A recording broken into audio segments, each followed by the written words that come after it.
জনজাতি মোর্চা প্রদেশ কমিটির উদ্যোগে বুথ চলো অভিযানের অঙ্গ হিসেবে আমি এখন কাঞ্চনপুরের আনন্দবাজার কমিউনিটি হলে আছি। আমার সঙ্গে মণ্ডলের সভাপতি, সাধারণ সম্পাদিকা, আরও অন্যান্য সাধারণ সম্পাদক সহ মণ্ডলের রাজ্যের নেতৃত্বরা আছেন।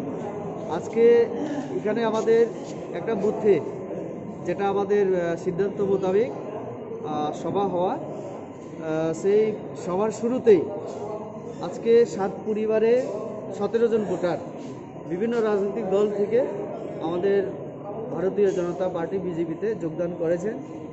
তারা দীর্ঘদিন অন্যান্য রাজনৈতিক দলে ছিলেন, কিন্তু সেই দলের আদর্শ বা নীতি এবং মানুষের সঙ্গে যে সম্পর্ক, তারা সেরকমভাবে সেই দলের মধ্যে তারা পায়নি। এবং নরেন্দ্র মোদীজির এই লকডাউনের সময় বা পুরো দেশের জন্য নরেন্দ্র মোদীজির যে চিন্তাধারা, সাধারণ মানুষের জন্য কাজ করার যে নীতি, সেই নীতি এবং আদর্শে অনুপ্রাণিত হয়ে আজকে তারা আমাদের দলে যোগদান করে।